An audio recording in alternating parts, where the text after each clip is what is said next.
8h43, ce regard croisé. Bonjour Natacha Polony et Christophe Jacubizine. Évidemment, vous avez choisi de croiser vos regards ce matin sur la réforme de la SNCF. Vous savez que le texte est présenté ce matin au Conseil des ministres. Le projet de loi, donc, qui habilite le gouvernement à utiliser les ordonnances pour accoucher de son nouveau pacte ferroviaire. Le procédé fait fulminer les syndicats et pas que. Écoutez ce que disait hier à l'Assemblée le député André Chassaigne. Mépris avec le recours aux ordonnances pour la réforme ferroviaire. Mépris par le rejet sans discussion de toutes les propositions portées par les groupes d'opposition. Ces coups de force répétés, Monsieur le Premier ministre, marquent une dangereuse dérive aux accents de dictature technocratique. Dictature technocratique. Êtes-vous d'accord ? Disons que c'est pas faux. Oui, c'est absolument pas faux. Alors, simplement, il ne faut pas oublier qu'il y a tout un passif qui aboutit à la situation actuelle et au choix d'Emmanuel Macron d'utiliser les ordonnances. Mais quand il parle de dictature démocratique, André Chassaigne, ça ne se résume pas aux ordonnances. Il y a en effet aujourd'hui une reprise en main par la technocratie à la tête de l'État. C'est-à-dire que celui qui va piloter la réforme, c'est Alexis Collère, c'est le secrétaire général de l'Élysée, qui est le prototype de l'énarque technocratique qui arrive du Trésor, c'est-à-dire en fait de ceux qui sont en train de l'espèce de petite caste qui est en train de diriger la France. D'ailleurs, il suffit de regarder comment sont constitués les cabinets ministériels. On a une reprise en main par l'administration qui décide qu'elle sait mieux que les politiques. Et Emmanuel Macron est assez représentatif de cela. Alors évidemment, ça n'est possible que parce qu'il y a eu pendant des années à la fois un dysfonctionnement démocratique dans le rapport entre l'exécutif et le législatif, un affaiblissement des corps intermédiaires qui sont devenus des corporatismes, et tout ça aboutit à cette situation actuelle. Mais de fait, d'un point de vue démocratique, elle pose problème.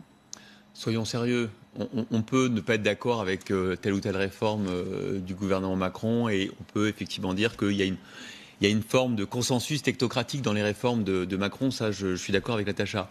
Mais bien évidemment que nous sommes au milieu et au cœur d'une belle démocratie vivante. Oui, la Constitution de 58 a prévu un parlementarisme rationalisé parce qu'on sortait de la chienlit de la 4ème République, d'un parlementarisme absolument pas démocratique avec des coalitions, il faut quand même le dire, des gouvernements qui changeaient toutes les 5 semaines en moyenne parce qu'il y avait des combinaisons d'appareils et des accords politiciens et que le pays n'était plus dirigé. Oui, le général de Gaulle a voulu une république présidentielle avec un président élu au suffrage universel qui répond de ses programmes devant les Français.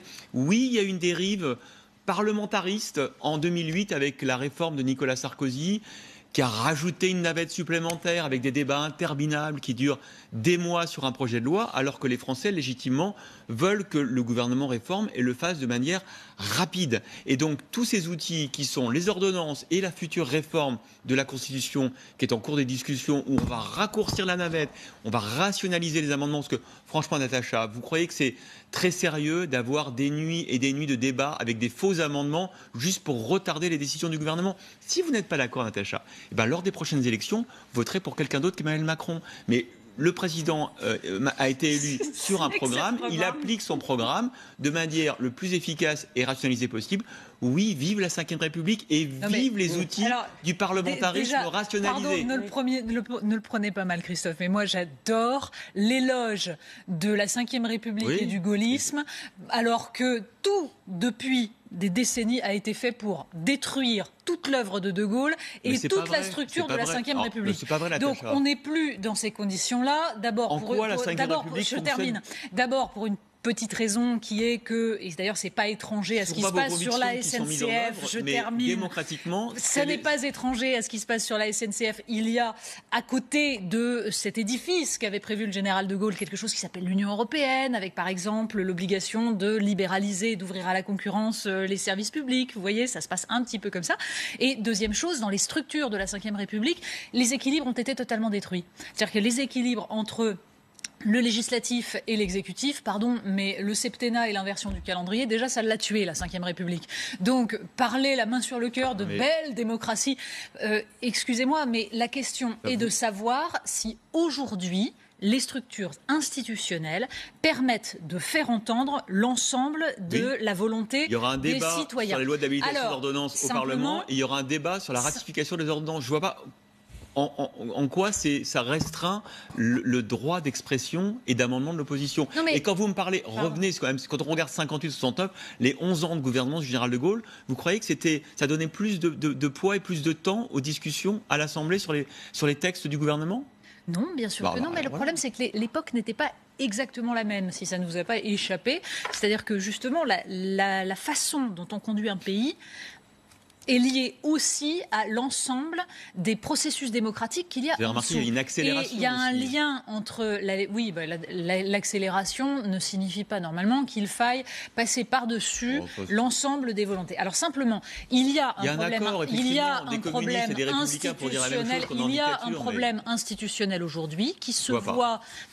Non, c'est vrai, ça se voit pas. Non, moi je ne le vois pas. On atteint 60% d'abstention à des élections législatives, mais on voit vraiment pas Natacha, il y a 80% des Français qui se sont exprimés, Natacha, 80% des Français qui sont allés voter à la présidentielle. Non mais oui, 80% sont allés voter à la présidentielle contre Marine Le Pen. Et ils avaient raison, simplement. Le problème, c'est que ça fausse un tout petit peu. Le scrutin universel direct pour élire le président. Ils choisissent un président qui a un programme et il applique son programme. C'est la 5e, je suis désolé, Natacha. Président au suffrage universel, enfin, c'est pas ça le problème. Le problème, c'est l'articulation entre la volonté des citoyens, le rôle des corps intermédiaires pour créer du débat démocratique et ensuite comment l'exécutif écoute ce débat au lieu d'écouter une administration qui est totalement endoctrinée par une idéologie qui est à l'œuvre à l'ENA, à l'inspection des finances, au Conseil d'État. Aujourd'hui, c'est l'inspection des finances et le Conseil d'État qui dirigent la France. Il n'y a pas une loi qui ne soit pas écrite à l'avance par le Conseil d'État, c'est-à-dire des énarques totalement modelés sur le même moule et qui n'ont jamais vu un paysan, qui n'ont jamais vu un ouvrier de leur vie. Non, je n'exagère pas, excusez-moi, c'est totalement vrai. Et qui sont pétris d'une idéologie qui est celle qui est à l'œuvre dans toutes les structures de l'Union européenne et qui est liée aux grandes orientations de politique économique fixées par l'Union européenne. Donc derrière ça, nous sommes dans une magnifique démocratie. Simplement, il y a 2-3 petits rouages qui sont un petit peu verrouillés. Oui, je trouve que ça fonctionne bien et que les Français ont l'occasion d'exprimer massivement lors des présidentielles, de faire part de leur choix. Ils avaient le choix entre Marine Le Pen et Emmanuel Macron. Ils ont aussi placé en troisième. Ça, du coup, c'est un vrai choix. Vous auriez peut-être préféré qu'il y ait un choix. En tout cas, il y avait Mélenchon qui était en troisième position. Et c'est la démocratie. On peut tous. Le micro, c'est un problème de micro. Déni de démocratie avec ce micro. Voilà. En revanche, non, mais la 5e République fonctionne bien, heureusement. Et oui, effectivement, je pense que depuis. Comment on peut dire que la 5e République. Ce sera l'occasion d'un autre débat. Vous préférez l'Italie? Vous préférez l'Allemagne avec les combinaisons politiques? Je préfère ça. Je vous dis qu'on ne peut pas dire décemment que la 5e République fonctionne bien. Aujourd'hui, elle a atteint ses limites. Elle est totalement détruite. Ça veut dire que vous ne connaissez pas les textes de la 5e République originelle. On en parlera. Ce sera l'occasion d'un autre regard croisé. Je vois que la 5e République vous inspire énormément tous les deux. Ce sera le thème d'un regard croisé entre vous prochainement. Merci beaucoup.